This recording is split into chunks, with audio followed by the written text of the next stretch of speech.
Hello everybody, and thanks for joining us today on our multi-asset webinar. My name is Murray Anderson. I'll be your host for this webinar.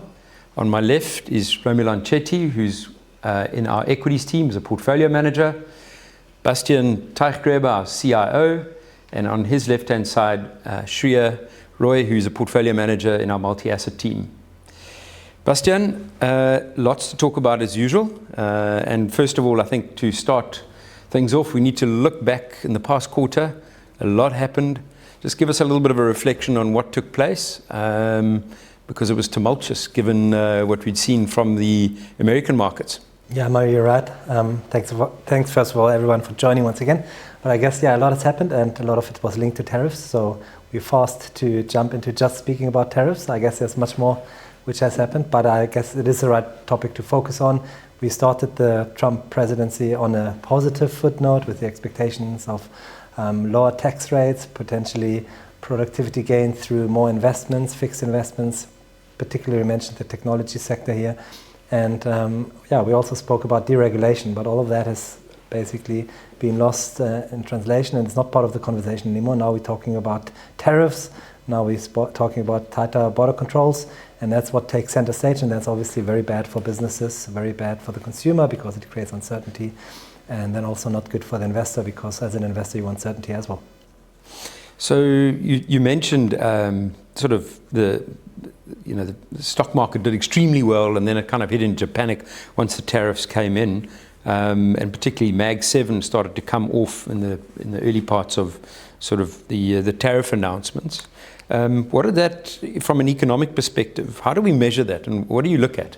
Yeah, panic is a good word, I think, because if you look at what happened to equity market, they were quite quick to fall quite deep, and came back a little bit after that. And if you look at the VIX, basically the fear gauge, which basically can gauge exactly how much the market is in panic, that spiked to a level which has last seen only during COVID or the great financial crisis. So panic is exactly the right word.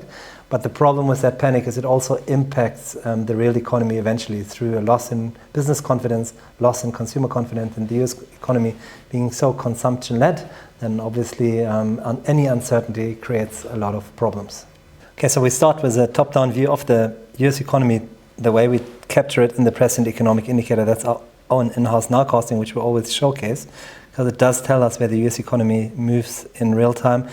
And what I mentioned earlier, that the US economy is so consumptionist, leads us to look into consumer confidence. And there's a lot of surveys which we can basically use to basically tell us what's going on there. And one of them is, for example, the Michigan Household Study, a consumer sentiment survey. And that one basically tells us pretty much in real time how the consumer is feeling. And if we look at these data points there over the last couple of weeks, they've been incredibly poor. In fact, the last two data points have been the worst since a long time. So that's an important one. But to counter that, then we can also look into the labor market. The labor market kept on coming strong. So that speaks to that whole conundrum of we have a very weak soft data and we have very strong hard data. Normally the hard data tends to follow the soft data, but maybe the soft data turns before the hard data starts to deteriorate. And we don't know that yet, but that's what could have happened if Trump keeps on basically turning the tariff story around into a more positive story now again, which is what we see these days. What does all of this mean for our estimate on real growth? So on this chart, we're showing the Prescient economic indicator. And if we just zoom in a little bit and focus on the last couple of data points, you can see in the dark blue line, the estimate that basically, the light green line, that's a Prescient economic indicator. So the estimate, dark blue line, is the real GDP through time as it has printed.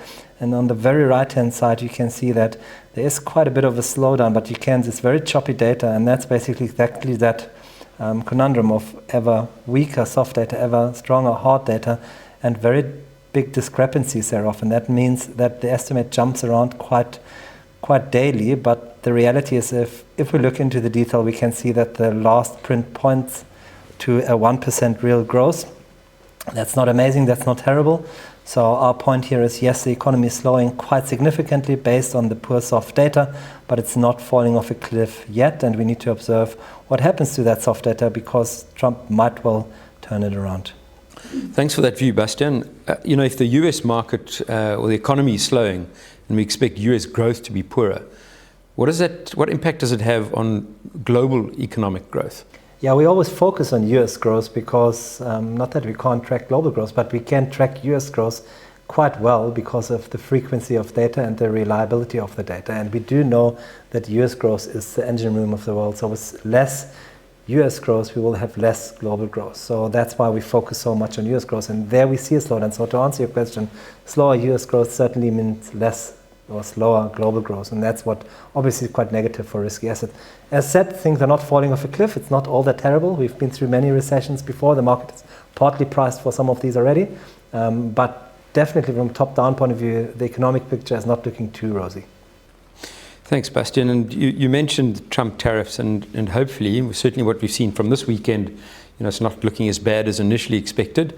I guess he throws out the big numbers and then claws back and pulls back. So, hopefully we see a little bit more of a further turnaround on the PEI, and the numbers look a little bit better in the weeks and days to come.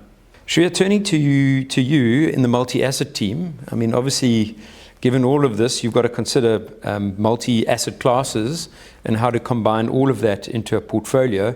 Give us a view on the spectrum of asset classes at your disposal for building a balanced portfolio. Thanks, Murray. I think Bastian put it quite nicely. There's been so much volatility that's played out over the past couple of months. If we were standing in December, who would have known that asset classes would have performed the way they did? You came out, or you started the year feeling very positive about growth, feeling very positive about the idea of US exceptionalism. So having US equities underperform, having a year, well, at least year to date for emerging markets, I mean, it's been great. But also seeing things that we, didn't typically expect, like US bonds acting like risky assets, weak dollar. So a lot has transpired, and we can obviously appreciate that, but we can't assume that that's going to happen going forward. And so what we try our best to do when we develop our asset class views is look at a various amount of indicators around the world, and we'll look at things like valuation, sentiment, economic growth, to actually get quite a good holistic picture of asset classes on a forward-looking basis, because asset classes, or at least markets, are forward-looking. And so we do this on a daily basis. The data comes in, feeds into our models, and it updates our views, and that ensures that we stay relevant and we stay at the forefront of any new data that's being released. So let's have a look at where we were at the start of the year and see what's changed. So looking at January 2025, this is essentially how we were positioned. You can see that we've got lots of neutrals across asset classes and across geographies, but you can also see that there were little pockets of opportunities. So this is essentially in the South African space and in some parts of the emerging market. So SA equities at the beginning of the year, we were strongly positive, and then emerging market investment grade credit, we also had a positive position on there. And then when it came to the currency, we were quite positive on the rand in relation to the dollar. Now, what's quite common amongst SA assets is that we've got this really positive valuations point of view. So SA assets are cheap, it's quite attractive. But at the beginning of the year, what also was quite prominent is that sentiment was also pushing this view into a positive stance. And if we go into that, you can see that we had positive business sentiment, positive consumer sentiment. And if we look globally, global consumer sentiment and business sentiment was also positive. So all in all, from a sentiment point of view, that was definitely a theme. Now looking more globally, we can look at US equities. US equities were neutral in January. Now, if we look a couple months back, it was actually pretty negative, and that's because valuations were overextended and we did have quite tight monetary policy in place. But now what we can see is that it had moved to neutral. And why is that? Well, it's because at the beginning of the year, we had growth come online. So we had this very positive economic picture, and you can see the Prescient economic indicator was very dark blue. And we also had, as I mentioned before, positive sentiment, despite having very overvalued US equities. Now, what follows from that pretty rosy growth picture was the view on US sovereign bonds. So In January, we were quite negative here, and that's because US bonds are typically a safe haven asset. It's usually in a crisis scenario that this asset class starts to become a little bit more attractive. So if we're standing at today, what you can see is that it's still pretty neutral. It's actually a bit of a mixed bag. You can see that in the SA space, we're still positive on SA equities, but we're now also quite positive on SA bonds. Now, if we click into that and see what's driving it, it really is valuations. And if we go even further, you can see that SA real yields have been very attractive. Currently, they're trading around 5.3%. And then on the relative yield basis, even though US bonds were typically trading higher than usual, SA bonds still came up on top, which definitely helped this scenario. And then lastly, the term premium got even more positive. So investors were being rewarded for taking on this extra duration. But what did change was economics. So when we look at SA bonds and we look at economics, we actually look at global growth here because we find it quite informative for this asset class. And you can see that it's now moved to neutral. Where you can see this as well is in US equities, and you can see that the view has moved from neutral to moderately negative. And why is that? It's because economics has now become a little less promising. So going into this Prescient economic indicator that Bastian had taken us through, you can see that it went from being very dark blue at the beginning of the year to now very bright red. So definitely a slowdown in growth, which is a headwind for an asset like US equities. Then you can also see that sentiment had also moderated, being very driven by consumer sentiment that was negative. When we have negative growth, we know that it's not necessarily a crisis scenario this time around, but it definitely prompts us to look at US sovereign bonds more. Lastly, on the Rand, we sit at moderately positive, as we did at the beginning of the year. But what's driving this asset class is really the valuations again. Having a very positive real interest rate differential between South Africa and the United States, it provides a nice tailwind for this asset class. So borrowing at low rates in the US and investing in quite attractive rates here in South Africa, that is great for an asset class like the Rand. Thanks, Shriya, for that detailed explanation. I mean, what it really does describe is that there are lots of moving parts. So I guess, from a portfolio construction point of view, you'd set your strategic long-term asset allocation, but with all these movements that can happen, you will tilt around the TAA, or the tilts that you'll make in the portfolio to take advantage. Maybe just talk a little bit about that for us. Yeah, sure, Murray, you're spot on. We don't just create these views and do nothing with them. We actually translate it into the positioning. So as you mentioned, we focus a lot on our SAA in the long term. So that's typically where we'd be positioned for the next 30 years. And if we had a view, like I showed you, that was neutral, that would mean we're exactly at the SAA. What we then would do, wherever you saw us, having some positive positions or negative positions, we'd then put on exposure and take away exposure.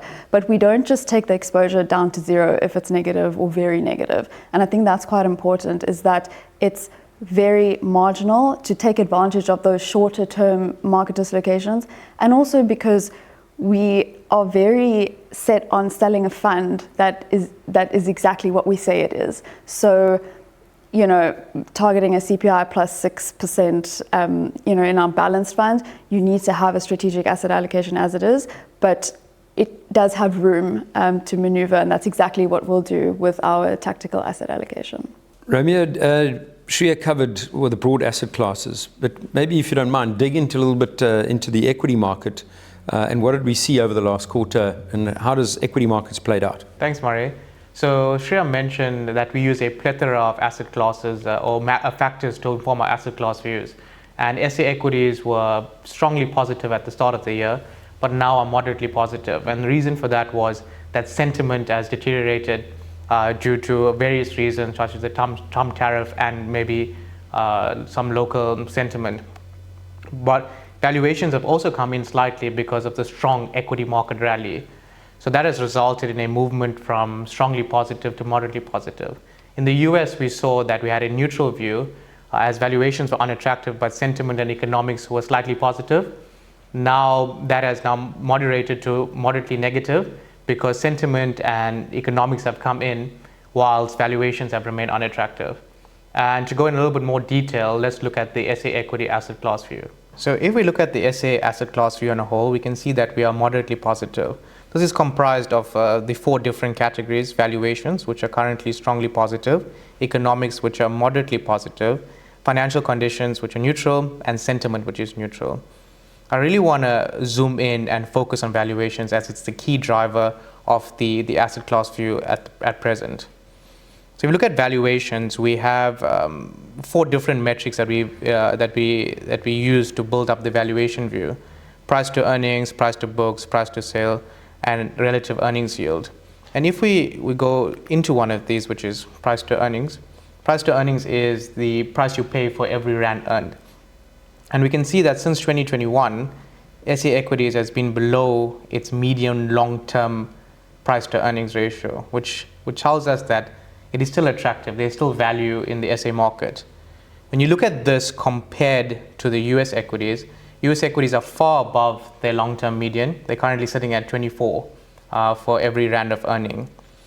And there may be a view that emerging markets are relatively cheap. This is not true, because emerging market PEs on a whole are higher than their long-term median.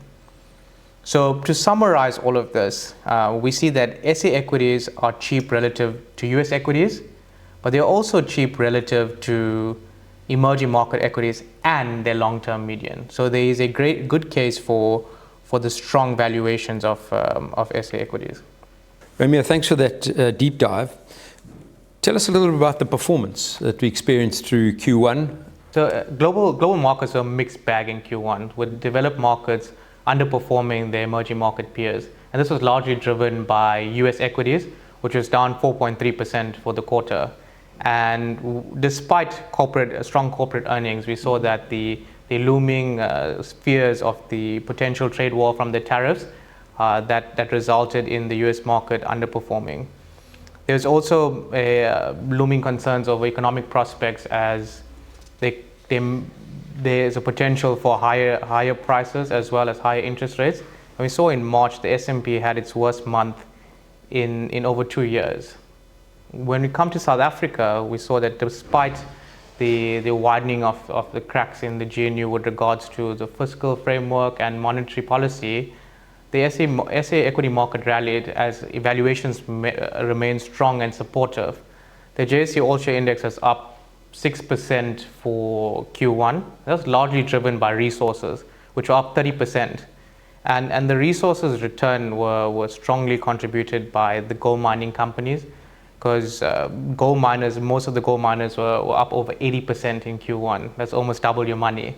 And the reason for this is that in volatile market conditions, we see that investors flock to safe haven assets, which gold is one of them that has been viewed as a safe haven asset for a century now. And the question often comes is, SA equities has rallied so much, but will this continue? And we can see that valuations remain strong, and although sentiment has come in, if there's an improvement in sentiment and financial market conditions, we can't see why we can't reach further highs. Thanks for that review, Romeo. Bastian, there's a lot on the horizon that one needs to consider. I mean, if you think about what we've spoken to, you've had equity markets over the period in the US that came under significant pressure. You had the bond yields in the US rising. You had the dollar coming under pressure.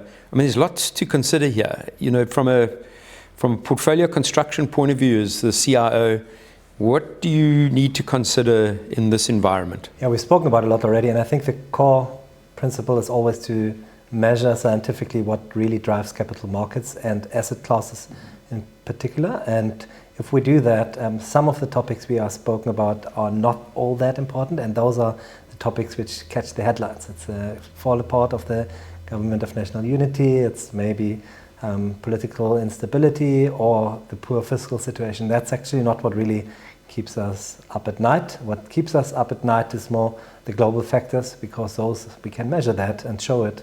Those are really the driving forces, and there's obviously a lot of going on with tariffs and a lot of headlines around that as well. But our take is that the tariffs ultimately will lead to a short-term inflation shock, which we're not too worried about. And after that, the tariffs will actually have a deflationary impact, because it will mean less economic growth and with that, less inflation, and demand-side driven inflation will just greater, so to say. And with that, we are worried, and that's probably the biggest risk in our opinion, that the tariff story goes on, sentiment keeps on performing poorly, yet financial conditions remain tight because the Fed is not willing to move and doesn't really look through the short-term noise. So that's what really we would measure as the biggest risk, like weaker economics based on poor sentiment crisis intensifies, yet the Fed would not react, and those factors will be particularly poor. I'm not saying that's our base case. I'm not saying that's going to happen. It sounds like the tariffs are coming off again, and maybe entirely, who knows? But that's certainly one of the core risks to watch out for, way more than the local factors which keep on catching some of the headlines. Thanks. I mean, you talk a lot about what's been going on. There has been a lot of noise. So one wouldn't want to just arbitrarily react to all of this. So you mentioned the systematic approach and really interrogating the data, which is important. Shriya, that comes back to what we spoke about just now around volatility. How do you take advantage of these market opportunities? What tools do you have at your disposal to make sure that you can protect your portfolio or take the opportunities as they arise? I think that's a really good question, Murray. I think as investors, you've got lots of options and you could do many things. I mean, the first thing you could do is do nothing. So you could just, hold your strategic position for the longest time. But that's not something that we do. We're definitely quite active and we will take advantage of opportunities when they present themselves. You could de-risk your portfolio, so you could maybe move down the efficient frontier, take on less risk. But as I mentioned before, if in our balance fund we target CPI plus 6%, so we need to take on a certain amount of risk to get to that return. And then the last thing that you can do is think about diversifying. I mean, that's probably what's front of everyone's mind right now, is to diversify as much as possible. And that's exactly what we do. So as you know, we don't pick single stocks. We like to be in the broad-based indices, offshore in MSCI emerging markets, MSCI world, and that's worked really well for us. The only problem is that if you are going more offshore and diversifying more offshore, you have to take into account the currency risk, and that's something that a lot of investors often overlook. So what we do is that we put on protection for the rand. We currency hedge using futures, and we put on protection using option structures, depending on the mandate in the portfolio. So strategically, in our balance fund, we've got a 17% hedge, and in our defensive fund, because it's more defensive, of course, we have a 27% structural hedge. So that means that because the rand is so volatile, we want to ensure that if the rand unexpectedly strengthens, as it's done now, as it's done last year, post GNU, we are protecting our offshore investments. Because when you invest offshore, I know we've talked about it a lot in previous webinars, but you're getting the return of the asset class, but you're also getting the return of the currency, and you need to be able to protect that currency return. So we model the depreciation of the rand against the dollar at 4%. We're able to lock that in, and we're able to actually adjust that hedge because it's informed by our rand view that I showed you previously. So it's quite dynamic in its nature, but we're very comfortable with having a structural hedge in the portfolio. It's what we have modeled to be optimal in the long term. I guess then what the question would be is, well, what if the rand weakens more than 4%? And that's exactly why we don't hedge the entire currency exposure. So we see currency as its own asset class, and the rest that's unhedged will definitely benefit from that. Thanks. I mean, fairly detailed and complex, but the point you make is that a mandate such as the Balanced Fund is looking to deliver a particular CPI plus return over time. And for investors, what they don't want to see is you retracting into, say, cash or even going riskier than CPI plus 6. So those long-term strategic allocations are important, and one can ride through the cycle to deliver ultimately the portfolio return that one's looking for. And we must always think about this from a construction perspective, because clients often blend more than one fund in a portfolio. You don't have to be second guessing your balance fund manager all the time. Okay, so thanks for that. Romeo, back to you, talking about risk, and particularly the Prescient equity fund. So there we deploy a portable alpha strategy. How does this unfold in these recent market conditions? So portable alpha is beautifully designed whereby the beta component of the portfolio and the alpha components are uncorrelated. And the beta portfolio is obtained through the cost-efficient use of equity market derivatives, whereas the alpha component is invested in the cash and income space that we know historically is best suited to deliver outperformance. And the lack of correlation between these asset classes is quite useful and beneficial for investors. And we saw this in the first week of April, where equity markets were swinging all over the place. The strategy was able to still deliver outperformance. And what it just means is that you have alpha that can protect you. Alpha is invested in a way that it is able to protect you when equity markets are underperforming significantly. And I want to emphasize that in volatile markets, we remain active. We are active and we remain active. And our alpha engine, which we invest a lot of resources into, is able to respond in these volatile markets. So you're actually getting a bit of the best of both worlds there. You're getting your equity exposure, but it's not just simply a passive exposure to the equities. As you're saying, you've got an active overlay, which helps in times of market volatility or downside volatility. So that's an added benefit. Shriya, just how does this approach translate into the performance of the balance fund? Because obviously you incorporate a large element of this equity exposure to achieve that CPI plus target. Yeah, for sure. I mean, in the multi-asset space, we've got three sources of alpha drivers. The first is our strategic asset allocation, then it's our tactical asset allocation, and then it's our uncorrelated source of alpha, it's our portable alpha. So you take those three and then you combine it with competitive fees, and you get a performance that you can be proud of. I think this year, what I must mention and what came to light is the importance of having a stable process and having a process that can guide you through volatile times and times of uncertainty. And that's essentially what we do, being a systematic house. That's what you focus on every single day. So that definitely guided us, and the performance speaks for itself. We're ahead of the peer group in the balanced and defensive space, and we're sitting in the top quartile in the balanced fund over a 1 year rolling period. So we're really proud of how the strategy is done, and we're quite confident that it can guide us through any type of market scenario. Thanks, Shriya. Yeah, I mean, the performance over the last year looks exceptional, and I think the point that you make there is the systematic rules-based process that we manage is tried and tested, and one sticks to that, or the team sticks to it. But maybe give us a view of how that's played out over the last few years. Sure, because we are long-term investors after all, so let's have a look. So what we're seeing here is the proportion of time that's spent in each quartile over various rolling periods for the Prescient Balanced Fund. Now, if we just focus on the dark blue block, that's showing us the proportion of time spent in the top quartile. What you can see over time is that this dark blue block starts to grow as we extend the time period. And that's exactly what we try to do with this fund. We try and capture small amounts of alpha over short-term periods and believe in the power of compounding that will lead us to spending more time in the top quartile over longer periods of time. And you can see that over 10 years, we spent 100% of the time in the top quartile. So Mary, to answer your question, over the long term, the strategy definitely does work. Thanks, Shriya. It's good to see that long-term performance chart. So thanks for digging into that.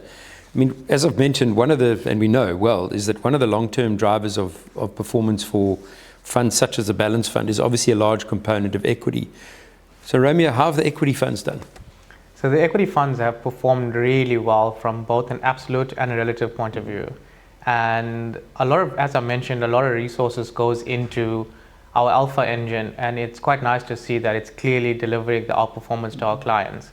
Before I go into the details of the equity fund performance, I want to remind investors that the equity fund, Prescient equity fund offering is not a passive tracker offering.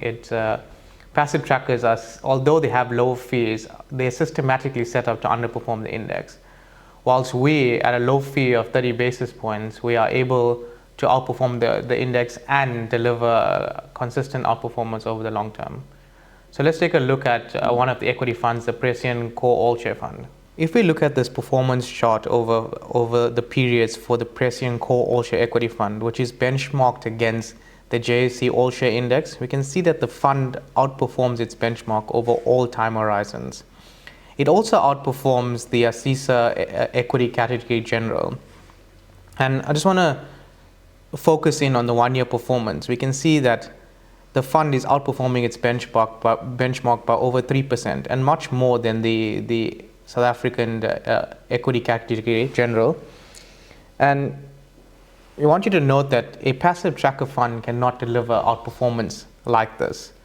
And many fundamental managers would struggle. In fact, more than 80% of fundamental managers underperform their benchmarks over the long term. If we look at the quartile analysis, it beautifully demonstrates the power of this strategy, because we see that in the early periods over 3-month quartiles, the fund spends time in the different quartiles, top, second, third, and bottom quartile.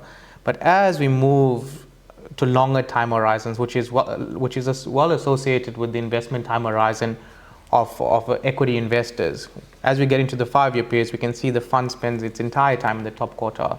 So those gradual amounts of alpha year on year may not seem very large in a small period of time, but as you compound over long periods of time, you see that it delivers outperformance that's phenomenal. To demonstrate the strength of the Prescient equity offering, I want to turn your attention to the Prescient Equity Fund, which is a peer cognizant fund. But first, we want to look at the different South African indices. So we have the JSE All Share Index, which did about 22%. And the other South African indices like the SWIX and the Cap SWIX are all in that ballpark. If we look at how the peers in the ASISA equity category general have performed, they've significantly underperformed the index by more than 5%.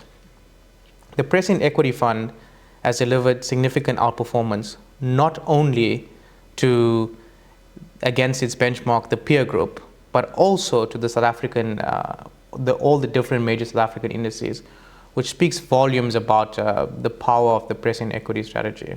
So, as you've seen that the Prescient equity funds have really delivered on what's on the box, and it's quite compelling to see that the peers are so far behind the average equity market indices, and it just speaks to the fact that, as I said, more than 80% of fund managers are underperforming their benchmarks over the long term. And our process can consistently deliver outperformance, not just in the short run, but also over the long term. Thanks, Romeo. I mean, you unpack the drivers of that performance being the portable alpha, a fund that's well priced, and obviously the consistency of that over time is what benefits investors. So that's on the domestic side. We've also got funds in the international space. Maybe just cover those if you don't mind quickly. Yeah, so the Prescient equity fund offering extends far beyond just what is offered locally. In addition to the funds I've showed, we also have the Prescient Equity Property Fund, which allows investors to get exposure to the property market. But speaking about global, there is both the developed markets and emerging market exposures. The Prescient Core Global Equity Fund is benchmarked against the MSCI World, which is a developed market index, and the Prescient Core Global Emerging Markets Fund is benchmarked against the MSCI Emerging Markets Fund. And the same portable alpha strategy that's applied locally is also applied globally. And what is key is if investors wanted to build their own MSCI all country index, they can just blend our funds at their will. And it just shows how holistic the Prescient equity strategy is and product offering. Yeah, thank you. I mean, I think very applicable given that we know lots of investors in South Africa are taking money offshore. So again, from the Prescient stable, they've got options in the equity space. And particularly given what we see in the S&P 500, I'm sure there's lots of people making decisions around the long-term strategic allocation to just the US market. So nice to have that diversification option. And as you note, again, well priced. And of course, with the portable alpha engine as an overlay. So again, consistency that we'd expect from the Prescient funds offshore, given the process is replicable, runs on a formula, and that the portable alpha engine is there to benefit clients as well. Folks, I think we've come to the end, but before we do that, Bastian, let's just recap. We've been through some significant sort of volatility given the Trump tariffs and where we are now. What comes next? Yeah, that's a good question. We don't have the crystal ball with us today, Murray, but I guess an important point was made on the risks. like there is a lot of uncertainty out there. We must not focus on the headlines. We must look beyond the headlines, focus on the true drivers of asset class returns. I think Shriya covered quite a few of those, looking into valuation metrics, market sentiment metrics, economics and financial conditions. Those will remain the drivers, and that's what we will keep on focusing on. If we do that, what does stand out is that South African assets are more undervalued than global assets, or are undervalued. Global assets are, as we think, overvalued.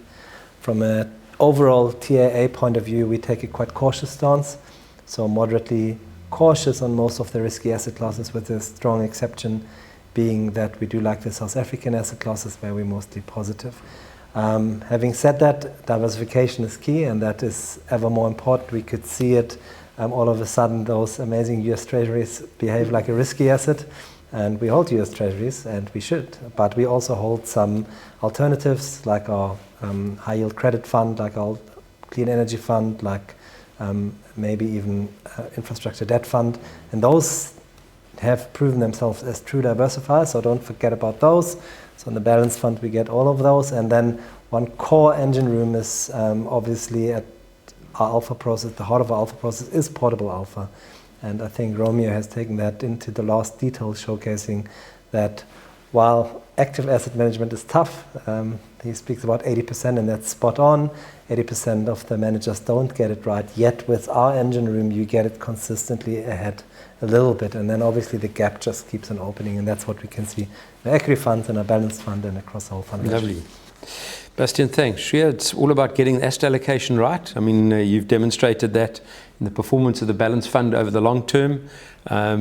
Again, Romeo, also on the equity side, it's about getting it right, but we've spoken about what gives you the benefit in that space. And I think for investors, we've got the best of both worlds here. For those that like to allocate to a balanced fund in portfolios where you don't want to make the strategic or tactical asset allocation calls, as well as for those clients that want the building blocks, we've got the equity portfolios, both domestic and offshore. Thanks very much, folks, and that's a wrap for our multi-asset and equity review this quarter.